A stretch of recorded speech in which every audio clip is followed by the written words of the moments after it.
From the very moment they entered the building, they knew that something was horribly foul about the place. And the wizard was particularly cautious, as he had smelled this awful before. Just not here. This corruption had never been so arrogant as to assume to follow him to his home. Or, as near to the tower as it would be willing to get, should it prove to be sentient. The other smell that accompanied this untold miasma was the far more familiar stench of death and rot and procedural necropsy. You can smell that all over the city if you go to the right places, or probably the wrong places. Eruk always makes new dead.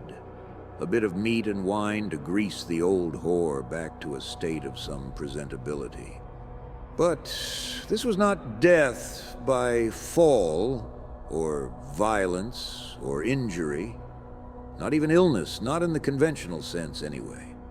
And then they found it, the source of all of their most stirring fears, and most concerning of all, not what they were expecting. Khanzel, having heard description of what was happening in the region, had all too quickly come to the conclusion that this was indeed the same red sporing menace from beyond the plane of our existence. And it was still entirely possible that that might indeed have something to do with this. But in the corner of the room they saw the body. She was thin, skin, corpse white, eyes bloodshot and wide open. Her entire abdomen and torso had been split open, and the ribs seemed to be poking out like they had been partially melted. In her hand she was clenching something, and it was hanging loose like a dead snake, or a strip of meat torn off of an animal and left it dangle upon some sharp strand of metal. It was a massive centipede, slimy and over the length of an Ashuri spear, and it had crawled out of her body while she was still partially alive. Then they heard the pitter-patter of far too many tiny, razor-sharp feet upstairs, and concluded that she was the proud mother of twins. Readying their crossbows and torches, they prepared to start cornering the rooms, the wizard, his locksmith, and their wee crossbow-wielding muscle.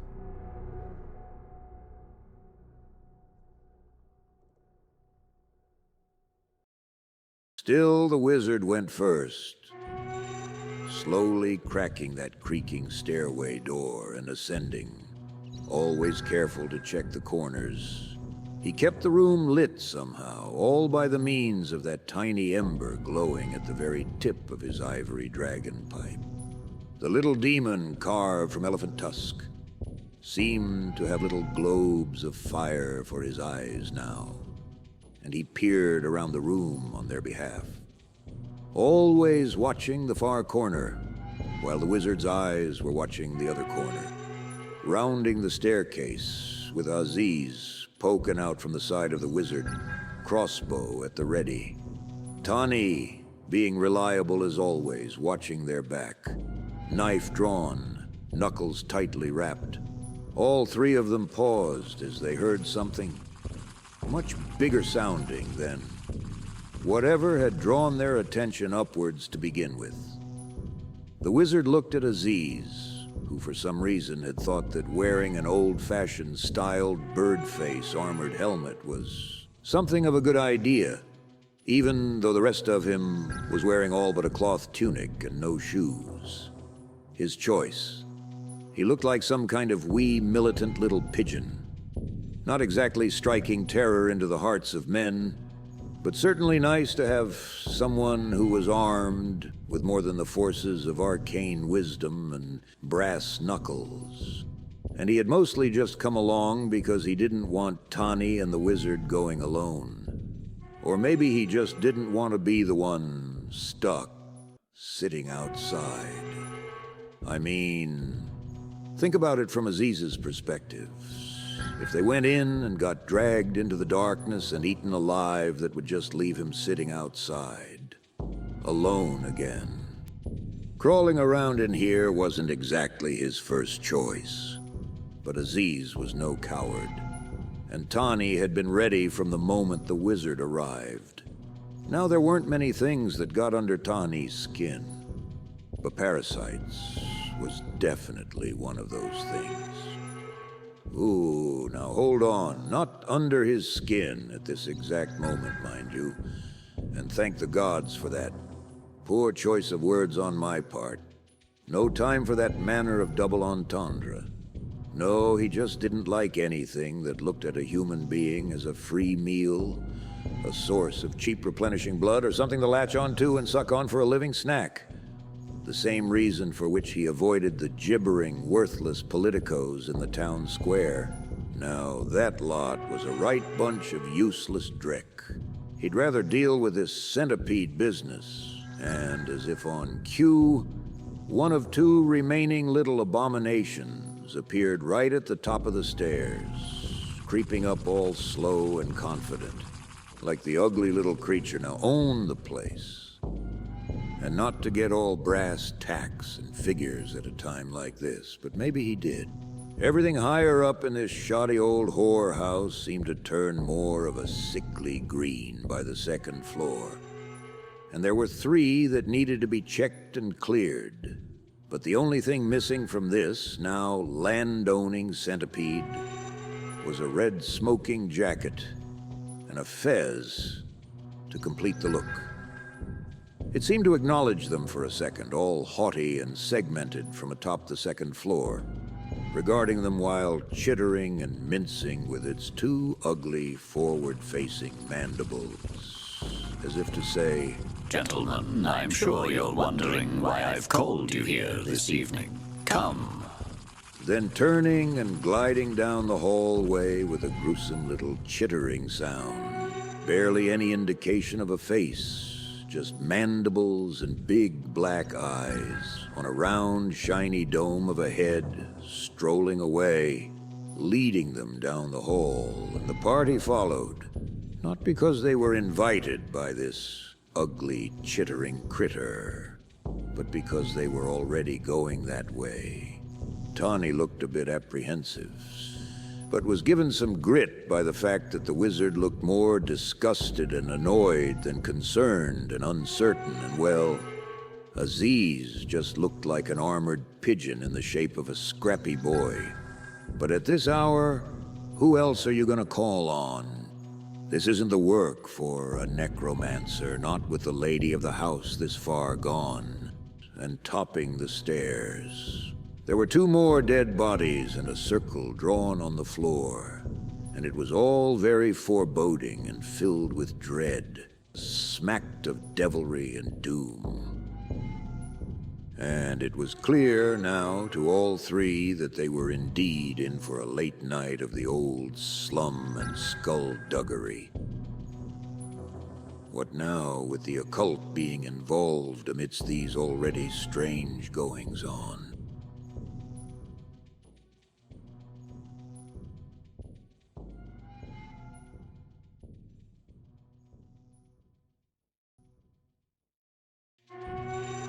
The wizard was so disappointed when he had to explain that, yes, he was taking the boys to a brothel on the outskirts, but they weren't going to like it as much as they thought.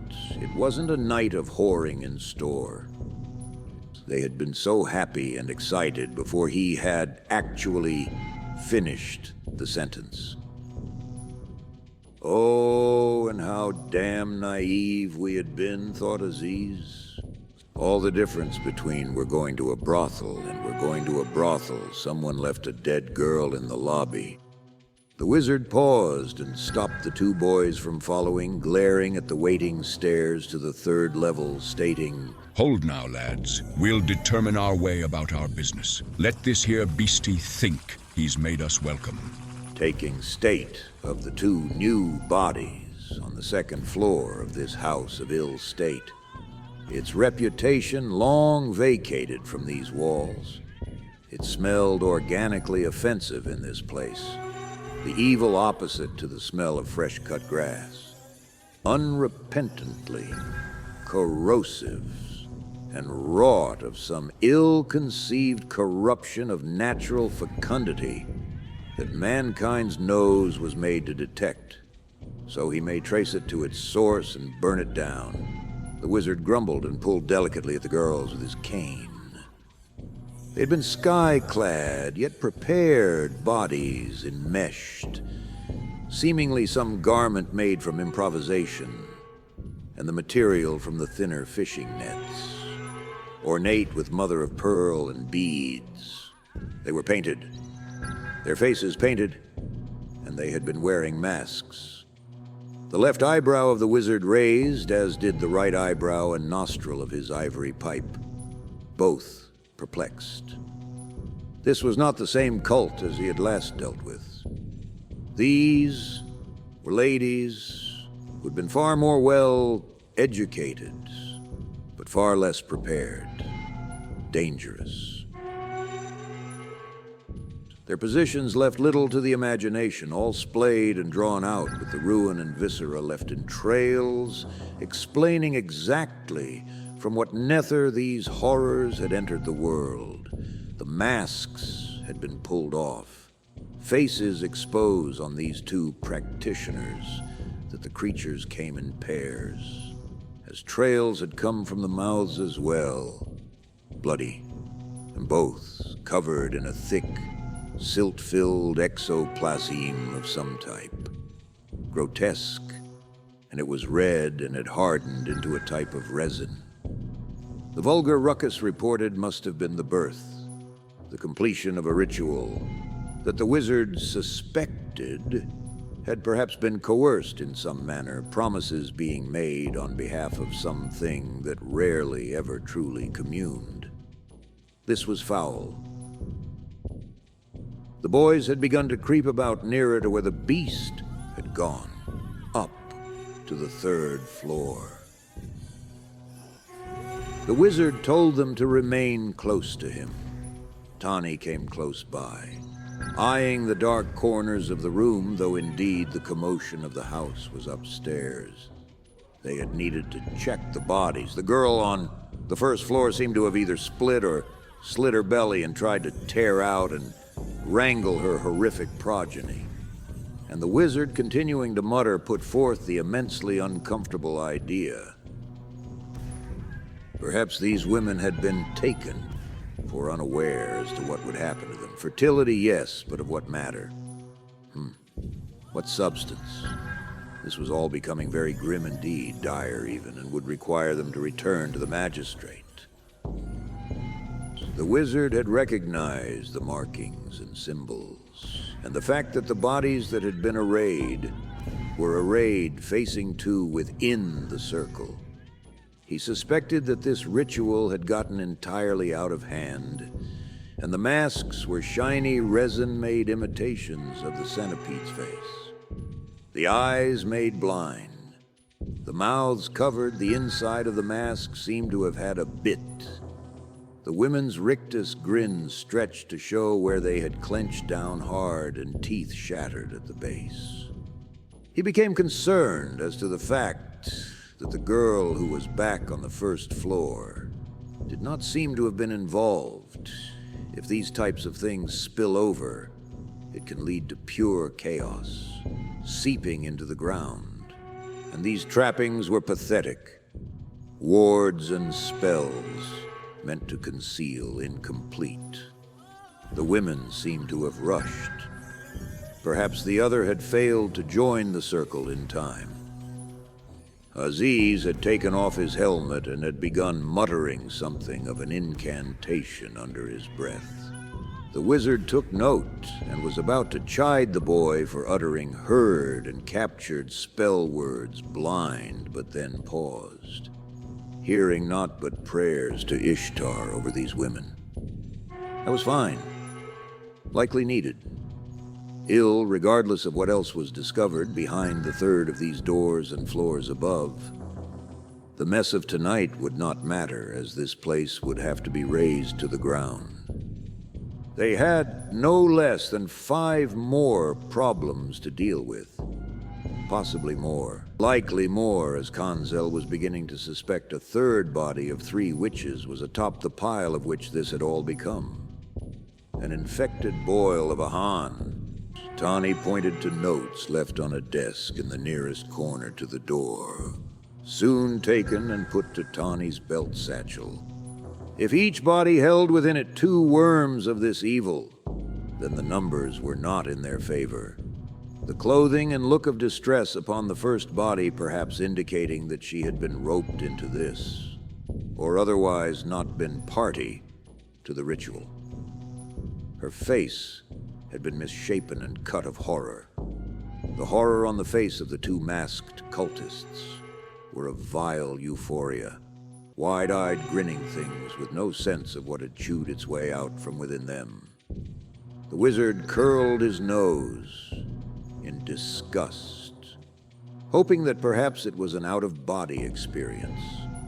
These women had perhaps been pretty some time ago, but ruin was upon them before, showing signs of scratches and cuts in accordance with other cult rituals and flesh sacrifices.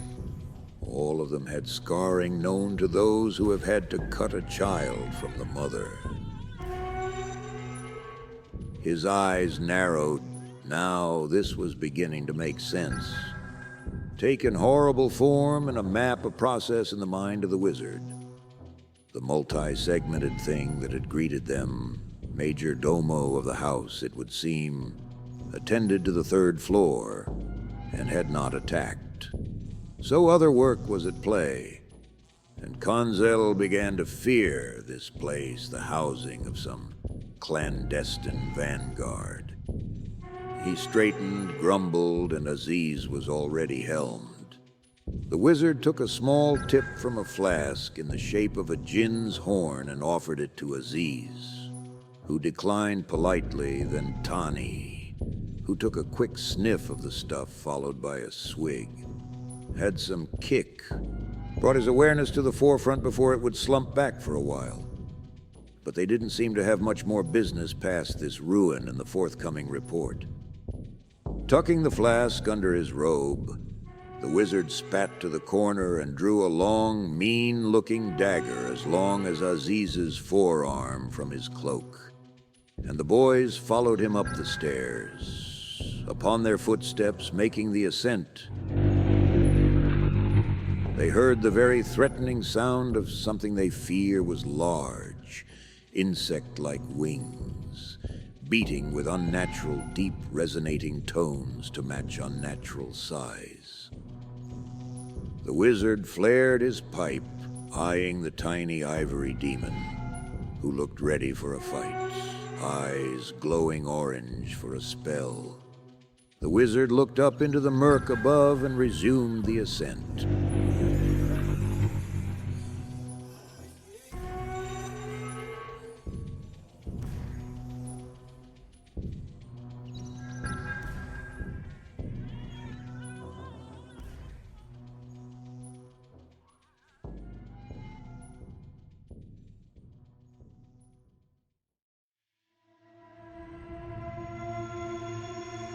Clearly, the wizard had thought this through, and indeed, even the smoke from his pipe served to mask the godless stench of these narrow tunnels of stairs.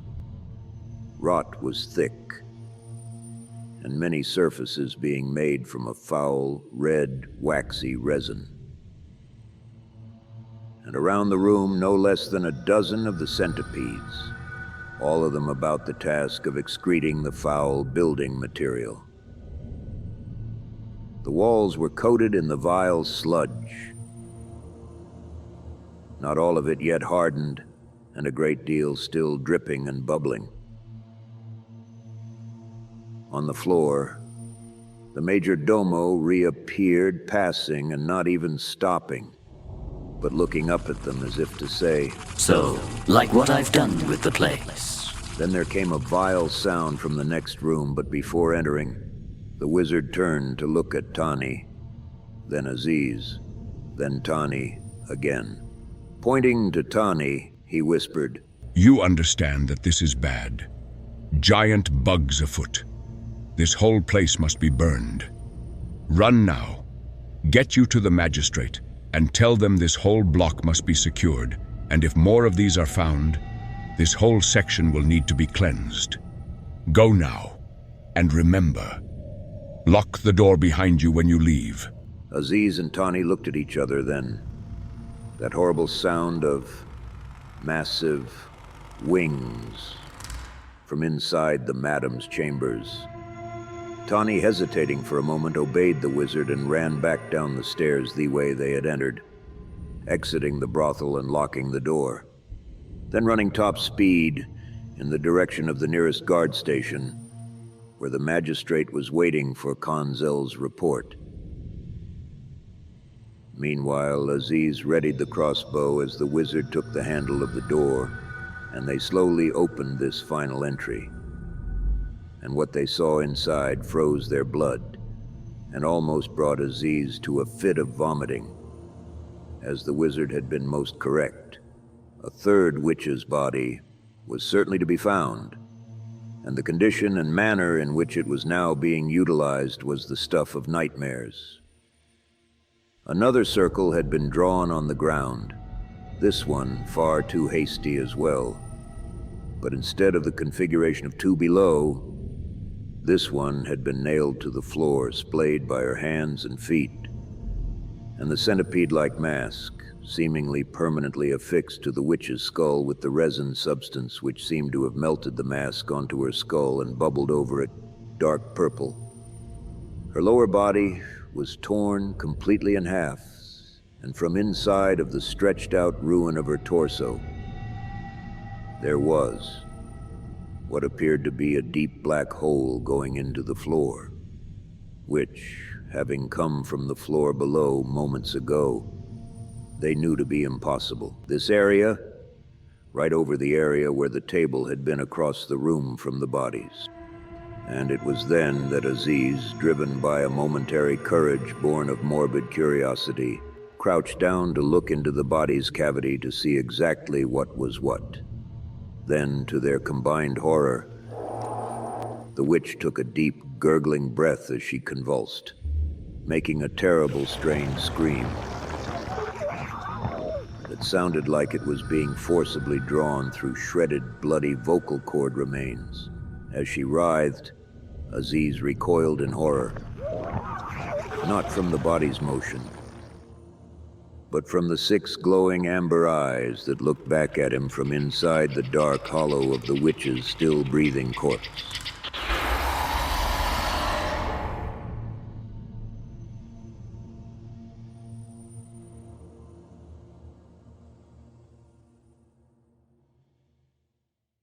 There was an inhuman shriek of something massive and completely inhuman, met moments later by a blood-curdling scream from Aziz, who opened fire with the crossbow straight into the otherworldly tunnel that had been burrowed through the wretched tenant.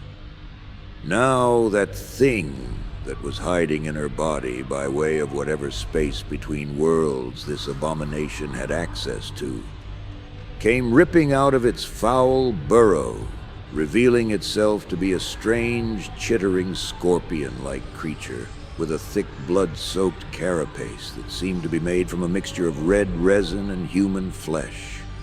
Far too many centipede-like legs and a long, wasp-like stinger. The face of the thing was a vile hideousness that the wizards of the highest council and the priests of the greatest orders still can't quite agree on, but it was in no way human. 6 beady black eyes and a vulgar maw, under which hung 2 bulbous mouth parts that rattled aggressively. It had massive blood-laced wings that looked like hellish red stained glass, and a pulsating abdomen that glowed a sickly green. And it was the size of a boar. It swiped at Aziz when it had emerged and just barely missed.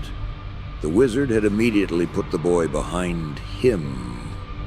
Aziz's shot had hit the creature in one of its many eyes, but this only served to anger the beast, who raised its long whip like thorax and made a horrendous screaming hiss, taking a fast stab straight at the wizard's face, which the old man deflected with his dagger, spit, swore in a language that Aziz had never heard before, and then took a step towards the creature, trying to force it by corner back into the corpse nest it had crawled out of.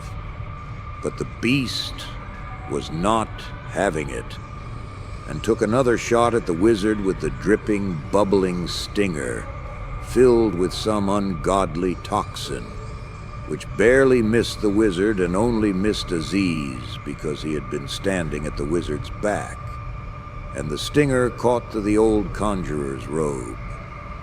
Meanwhile, the centipedes had all started to slowly converge towards this commotion, and were now beginning to quickly drip vile acidic resin on the doorways, sealing the two in with the horrors. The scorpiopede hissed and swiped again, and it was at this time that the wizard had reached the very end of his patience. The wizard took a massive breath through his ivory dragon pipe, and at that moment, the little carved demon at the end of the paraphernalia's eyes went black, and a wry little sneer seemed to creep across his face. The wizard grabbed Aziz by the collar and hoisted the boy under his arm, turning his body out of the way as the wizard just barely saved Aziz from a sting to the gut. His eyes flared green and red at the same time, and the wizard let out a massive bellow back through the pipe, which the dragon matched as though the tiny ivory carving had been the genuine artifact at full size and ferocity, and a jet of fire, the likes of which Aziz had never seen before, burst forth from the pipe in a massive arch of blue and deep orange flame. The scorpiopede screamed as its wings were lit ablaze, and the red veins within burst from the lick of the fire. The beast lunged at the two, who were now backing out of the room. Aziz, reloading his crossbow, shot the lock and handle off the cheaply made door. Then from the adjoining room there came a hideous bellow of something other than the scorpiopede writhing on the floor. Another one of even greater size and with hard chitinous armor. It too seemingly made from human pieced components by way of whatever this godless ritual had been. Then another from some upstairs crawlspace. Aziz, still small for his age, climbed onto the wizard's shoulders as the old man clashed with the largest insectoid horror that had clawed its way through the door, as the other was stuck in the crawlspace. Flames continued to burn quickly as the dragon blew more and more fire into the room. The nested horror had exploded in the body of the screaming wretch, which had finally died as the wizard kicked out the door and they fled. The bug struck wildly at the wizard with razor-sharp forearm pincers, like some kind of hellish mantis, this one. Standing upright like a man and dragging its burned, bubbling thorax and remaining stinger on the ground. Each attack barely deflected by the wizard. Finally, Aziz managed to reload the rusted old crossbow and took a point-blank shot straight into the gurgling maw of the nearest beastie, as Khanzel stepped on and crushed the head of many a vile centipede. Another shot taken to the creature's head penetrated the eye, and the beast's left half went dead. The dragon pipe boiling the abomination's head in place until it keeled over. Aziz shot another centipede which was nearing to make a go at the wizard's ankle, nailing its head to the floor as the wizard spun and stepped over it. They launched themselves down the stairwell, Aziz leaping off the wizard's shoulder and down to the ground level. He realized that the centipedes down here had also been sealing the doors, and they were indeed now trapped behind many layers of vile resin and slime. The dragon was running out of both fire and flame and was all but steam. Panting and looking at Aziz with something perhaps resembling embarrassment. Thinking for a moment, Aziz grabbed his lockpick and the wizard's pipe as the wizard was bashing away at the door full force. Using his lockpick, Aziz swizzled the dragon about something awful, but cleaned the wee beastie and packed it with some of the herbal smoke that he and Tani puffed on from time to time. And, ooh, the dragon curled its nose and looked at Aziz dubiously. But whence the boy lit the pipe and breathed in, the ivory minion agreed that rubbish weed matter was better than death, drawing in the foreign herb. Its eyes went a bit swirly with purple haze, and it choked for a second, giving Aziz a more than dubious side eye before gagging and blasting the whole flame strike out of its nose. The wizard, turning to see where the devil his pipe had gotten to, stepping out of the way moments before the blast, took the resin wall and the door clean off the shoddy hinges. This blowing inches clear of Tani and the magistrate, who had come running at the sign of flames. Now seeing the wizard and Aziz pouring out, covered in red and black blood and swirled in purple smoke with strange, crackling green arcs of sparks in the dark. The wizard spun around as insectoid shrieking could be heard as the building crumbled into flaming ruin, dragging down anything inside. Other houses had been found, other bodies. The gates to the quarter were sealed, the few stragglers evacuated. All homes and warehouses put to the torch.